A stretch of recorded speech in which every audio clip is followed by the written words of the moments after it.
Ngayong araw guys ay nagsuri-suri na naman kami dito sa dagat namin at bawat madaan na namin hindi talaga namin papasiluin at papaksiwin namin dito sa dagat namin at for sure na mabubungkag na naman at mawawagtang na naman ang mga baho nito kaya trasabahan nyo kami.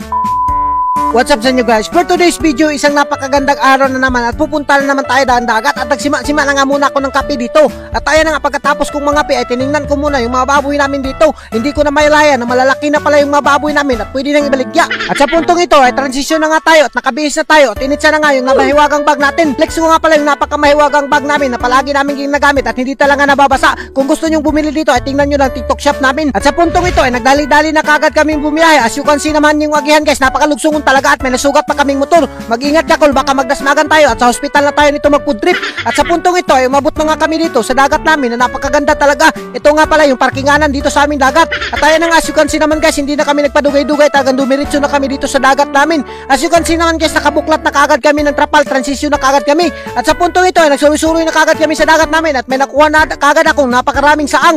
As you can see naman talaga yung mga saang dito guys, pinupunit lang talaga dahil sa sobrang dami naman talaga. As you can see naman si Ivy guys, talagang nanginas rin siya at hinatag ko na yung saang na nakuha ko.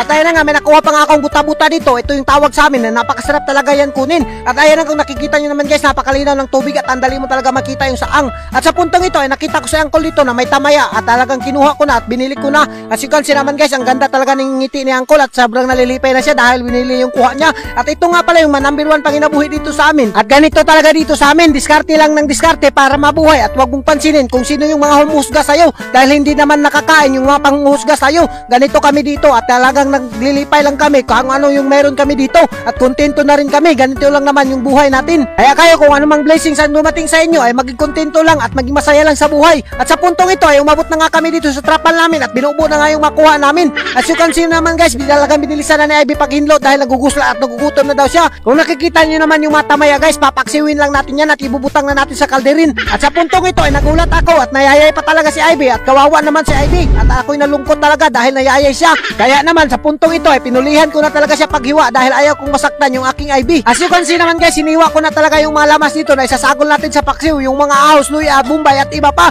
Kung nakikita nyo naman guys, yan lang naman talaga yung nagpapalasa sa paksiw. At ayan na nga, sa puntong ito sinukaan ko na nga na napakasarap talaga. Kung nakikita nyo naman guys, talagang naglimba-limba lang yung kugita dito at sinukaan at binitsayan ko na at nilagyan ko ng napakaraming asin para maging parat-parat naman yung pinaksiw natin at maging masarap talaga at tinakban ko na. At sa puntong ito ay inandam ko na yung butin at nangatinga ako at hindi talaga siya sumiga. Ako'y nalungkot dito at naghawa-hawa ko kung sino mahuwaman ko ng lighter. At sa puntong ito ay binaktas ko na nga napakalayo talaga. Napakahirap na maging vlogger at naghuwam ako ng puspuro kay Uncle Tanzio na namingwit. At sa puntong ito ay bumalik na naman ako dito sa trapal namin at ako'y nahihirapan na talaga. At sa mga nagsasabing hayahay lang yung maging vlogger, napakahirap naman talaga ng maging vlogger kung alam nyo lang sa personal life namin. Kaya sa puntong ito, inandam ko na kagad yung butin at binalikan ko na at sinindihan ko lang puspuro at sumiga na nga at napilipay na talaga kami dito dahil makakaluto na kami ng paksiw. As you can see naman guys, nagsubo-subo na rin yung paksiw namin at salamat sa Lord at nagsubo niya na. At sa puntong ito ay medyo may malaki kaming problema dahil naabutan kami ng tao at ayun nga, bumakwit na naman kami dito sa Kabakhawan at naawa na naman talaga ako kay Ivy dahil siya yung nagbuhat sa trapal at napakahirap naman talaga dahil dalawa lang kami pero hindi kami nagpatinag at hiniwa na kagad kami yung napakasarap na sili talaga at ibubutang namin sa sukaan at talagang para maging hanghang. At ayun na nga, sa puntong ito ay kumain na nga kami dito sa Kabakhawan at binutang ko na yung pinaksiw natin dahil naluto na naman to na napakasarap talaga. As you can see naman guys, yung tamaya sinawsaw ko na sa suka na napakasarap talaga at kinitkit ko na talagang pinakit ko yung kugita at napakasarap at nakapakalambot naman talaga na pagkaluto dito dahil pinakuratan ko lang to. As you can see naman guys, nagugusla at naglalaway na naman yung mamaritis na nanonood sa atin. At as you can see naman guys, hindi ko na talaga pinasaylo yung kugita na napakasarap talaga at sinabaw ko na nga yung sabaw at talagang binutang ko na sa kanon at sinawsaw ko na nga yung kugita na sinungit ko na. Nako, naglalaway na naman yung mamaritis na naman dito. As you can see naman guys, nangugat na nga yung ulo ko dyan sa kakakain ng kugita dahil sobrang anghang. At si Ivy, hindi niya na rin pinasaylo yung pinakapaborito niyang saang talaga dito at sinawsaw niya na at kinitkit niya na.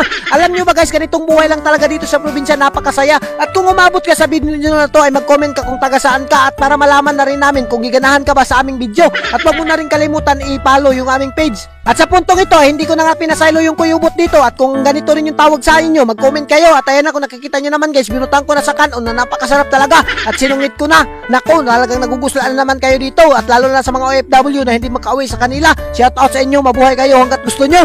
As you can see naman talaga si Ivy guys, napakaswerte ko talaga sa kanya dahil talagang hindi siya martik at siya dalhin at talagang hindi siya bumabalibad. At as you can see naman guys, hindi ko na talaga pinasalo yung tamaya dito at kinitkit ko na at ginamit ko na yung pangalawang budiga ko. At ayan na nga, talagang naglalaway naman kayo. At isausaw mo sa suka na napakaraming sili. Naku, talagang napakasarap naman talaga. Alam nyo ba guys, dito sa dagat namin, kahit araw-arawin mo pa yung pagpunta, hindi ka talaga magsasawa dahil kahit anong kunin mo dito ay nandito na. Kahit ibang klaseng shell at nakukita ay nandito na talaga. As you can see naman guys, talagang nalisunod na ako ng pagpangit dito at talagang nagugusla na kasi ako. At kung nakikita nyo naman guys, yung pwesto namin ganyan lang talaga dahil lunas ngayon dito sa Kabakawan at medyo hindi pa maganda yung view. Pero maya taon-taon ay tataob na yan at maliligo na tayo. At ayan ang kung nakikita nyo naman guys, talagang kinitkit ko na talaga dito na napakasarap naman talaga. At hindi talaga ako nagmamahay na naligo ako dito sa amin na sobrang sarap naman talaga. At hindi ko talaga to ibabaylo. At sa puntong ito dahil nabusog na ako ay nagsahom-sahom na nga ako dito dahil taob-taob na at napakainit talaga ng tubig at parang nasa hot spring ka dito. At hanggang dito lang kami. Don't forget to like and share sa ating mga video para mas marami pa tayong food trip.